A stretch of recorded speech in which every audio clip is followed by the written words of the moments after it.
নমস্কার বন্ধুরা, পম্পার কিচেনে আপনাদের সকলকে স্বাগত। আগামীকাল তো জামাই ষষ্ঠী, তাই এই জামাই ষষ্ঠী উপলক্ষে পাকা আম আর টক দই দিয়ে অপূর্ব একটা রেসিপি আপনাদের সাথে শেয়ার করব। আর এই পদটা জামাই ষষ্ঠী থালিতে না থাকলে ঠিক জমে না। বুঝতেই পারছেন কোন রেসিপির কথা বলছি, একদমই ঠিক ধরেছেন। আজ বানাবো পাকা আমের আমদই। একদম ঘরোয়া পদ্ধতিতে বানানো এই আমদইয়ের রেসিপিটা আজই বানিয়ে ফেলুন। আশা করছি আপনাদের ভীষণ ভালো লাগবে আর অসাধারণ খেতে হয়। আমার মতো একবার বানিয়ে দেখবেন, দইটা কিন্তু খুব ভালোভাবে জমবে। তাহলে চলুন দেরি না করে আজকের এই আমদইয়ের রেসিপিটা দেখে নেওয়া যাক। আজকে আম দিয়ে দুর্দান্ত রেসিপি বানানোর জন্য দেখুন এখানে আমি আম নিয়ে নিয়েছি। 3টে আম নিয়েছি, এতগুলো আমার লাগবে না, একটা হলে হয়ে যাবে। তো আপনারা যে যেমন রেসিপিটা বানাবেন তার উপর ডিপেন্ড করে কিন্তু আমটা ব্যবহার করবেন। আর যে কোনো ধরনের পাকা আম হলেই কিন্তু রেসিপিটা রেডি হয়ে যাবে। আর এই পাকা আমের সাথে লাগবে কিন্তু টক দই। মিষ্টি দই হলেও হবে, তবে টক দই হলেও কিন্তু হবে। যে কোনো একটা ধরনের আপনারা দই যদি ব্যবহার করেন তাতেই হবে। তো যাই হোক, টক দই আর আমের কম্বিনেশনে আজকে দারুণ একটা রেসিপি আমাদের সাথে শেয়ার করতে চলেছি। চলুন দেখে নেওয়া যাক। প্রথমে কি করব, এই 3টে আমের মধ্যে একটা আম আমি কেটে নেব। একটা আম আমি নিয়ে নিয়েছি, আমটাকে এইভাবে কেটে নেব।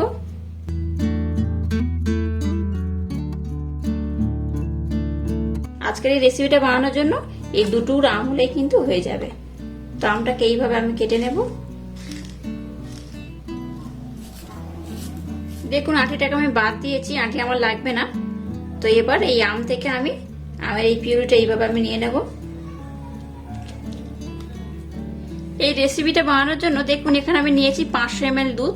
500 ml আমি এখানে দেখুন ফুল ক্রিম দুধ নিয়েছি। এই 500 দুধ হলেই কিন্তু আজকে যে রেসিপিটা বানাবো খুব সুন্দরভাবে হয়ে যাবে।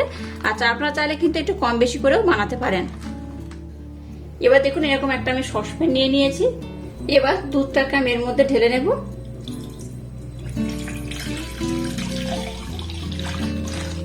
এবার দেখুন দুধটাকে আমি একটু বেশ ঘন করে জাল দিয়ে নেব। খুব বেশি ঘন করার দরকার নেই, একটু ঘন করলেই হবে। দুধটাকে দেখুন আমি একটু হালকা গরম করে নিয়েছি। এই হালকা গরম দুধ আমি 1 ডাবু নিয়ে নেব, খুব বেশি দরকার নেই, এই 1 ডাবু নিলেই হবে। বা একটু আমি নিয়ে নিলাম। এইটুকুটা দুধ হলেই হবে। আর এই দুধটা কিভাবে কাজে লাগাবো আমি আপনাদের সাথে একটু পরে শেয়ার করব। তো এবার আমি দুধটাকে কিন্তু একটু ঘন করে জাল দিয়ে নেব। এবার দেখুন বেশ কয়েকটা উপকরণ আমি নিয়েছি যে 1.5 ডাবু আমি দুধ নিয়েছি, সেই দুধটা নিয়েছি এখানে পাকা আম, আর নিয়েছি এখানে দই। দইটাকে দেখুন খুব ভালোভাবে আমি জল ঝরিয়ে নিয়েছি। এই দেখুন কতটা পরিমাণে জল বার হয়েছে, দেখতেই পাচ্ছেন। তো এইভাবে খুব ভালোভাবে আমি জলটাকে ঝরিয়ে নিয়েছি। এবার দেখুন একটা মিক্সির জার আমি নিয়ে নিলাম। এর মধ্যে পাকা আমটাকে আমি দিয়ে দেব।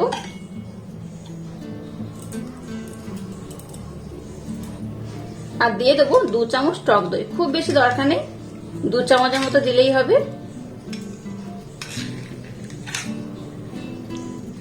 এবার আম আর দইটাকে আমি খুব ভালোভাবে ব্লেন্ড করে নেব। এবার দেখুন এই দুধটাকে আমি নিয়ে নিয়েছি। এই লিকুইড দুধের মধ্যে আমি মিল্ক পাউডার দিয়ে দেবো এই চামচে 2 চামচ। খুব বেশি দরকার নেই, 2 চামচ দিলেই হবে। এবার দুধের সাথে মিল্ক পাউডারটাকে আমি খুব ভালোভাবে ব্লেন্ড করে নেব। আচ্ছা, এটা কেন দিচ্ছি বা কিভাবে ব্যবহার করব আমি আপনাদেরকে বলে দেব। আজকে যে পদ্ধতিতে আমি রেসিপিটা বানাচ্ছি অবশ্যই আমার মতো এই পাকা আমের সময় ট্রাই করবেন একবার। এই রেসিপিটা পাকা আমের সময় একবার না বানালে কিন্তু ঠিক জমে না। তো যাই হোক, দুধটাকে কিন্তু খুব ভালোভাবে লিকুইড দুধের সাথে মিক্স করতে হবে। দানা দানা অংশ থাকলে হবে না, এইভাবে কিন্তু খুব ভালোভাবে ব্লেন্ড করতে হবে। দেখুন দুধটাকে কিন্তু আমি প্রায় অর্ধেক করে নিয়েছি। যতটা দুধ আমি নিয়েছিলাম দেখুন একদম কমে কিন্তু তার অর্ধেক হয়ে গেছে। একদম ঘন করে আমি জাল দিয়ে নিয়েছি। এবার দেখুন লিকুইড দুধের সাথে যে মিল্ক পাউডার আমি মিল্ক করেছিলাম সেটা এবার দিয়ে দেব। এটা দিলে কি হবে, দুধটা কিন্তু আর একটু ঘন হয়ে যাবে। আচ্ছা, এই পর্যায়ে মিষ্টির জন্য এখানে দিয়ে দেবো আমি 2 চামচ মিছরি। খুব বেশি নয়, অল্প করেই দিলাম। আপনারা যে যেমন মিষ্টি পছন্দ করবেন সেইভাবে দেবেন। আবারও দুধটাকে আমি 2 থেকে 3 মিনিট খুব ভালোভাবে ফুটিয়ে নেব। যেহেতু দুধটাকে আমি বেশ ঘন করে নিয়েছি তাই কিন্তু আর বেশি ফোটানোর দরকার নেই। আর 2 থেকে 3 মিনিট বা 3 থেকে 4 মিনিট ফুটিয়ে নিলেই হবে।